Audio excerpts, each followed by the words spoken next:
సరే కీర్తి, sun screen moisturiser రెగ్యులర్గా use చేయాలని మీ డర్మటాలజిస్ట్ చెప్తున్నారు. ఈ సేఫ్గా ఎలా వాడాలి అనేది ఏమైనా చెక్ లిస్ట్ ఉందా?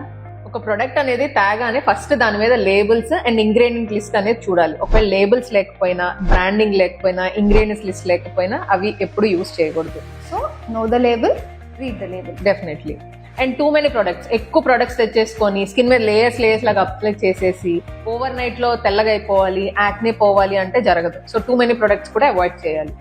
అండ్ ఏ ప్రొడక్ట్ అయినా న్యూ ప్రొడక్ట్ యూస్ చేసినప్పుడు ఫస్ట్ ప్యాచ్ టెస్ట్ చేయండి. ఆ తర్వాత రియాక్షన్స్ ఏమి రాకపోతే you can continue the product. దీంతో పాటు ఎక్స్పైరీ డేట్ ఒకటి చూడాలి and PAO, period after opening. ఒక ప్రొడక్ట్ ఓపెన్ చేసిన తర్వాత ఎన్ని రోజుల్లో మనం యూస్ చేయాలి అనేది చూడాలి. బికాస్ చాలా మంది ఈ రోజు ఓపెన్ చేసి 3 years వరకు గుర్తొచ్చినప్పుడల్లా దాన్ని వాడుతూ ఉంటారు. బట్ దాని రిజల్ట్ అంత ఉండదు కదా, తగ్గిపోతుంది. డెఫినెట్లీ అందరూ ఎక్స్పైరీ డేట్ చూస్తున్నారు ఈ మధ్య. కాకపోతే మేము సిరప్స్ అవి ప్రిస్క్రైబ్ చేసినప్పుడు ఓపెన్ చేశాక within a month finish చేయాలి.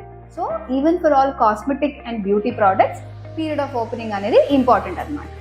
యా, దీంతో పాటు నైట్ టైం బెడ్కి వెళ్లే ముందు మేకప్ అనేది కంప్లీట్ గా వెరీ గుడ్ క్లెన్జర్ యూస్ చేసి కంప్లీట్ గా రిమూవ్ చేయాలి. ఏదో టిష్యూ పేపర్ తోనో వైప్ తోనే రిమూవ్ చేస్తే అది కంప్లీట్ గా పోదు. ఒక గుడ్ క్లెన్జర్ అనేది యూస్ చేసి రిమూవ్ చేయాలి.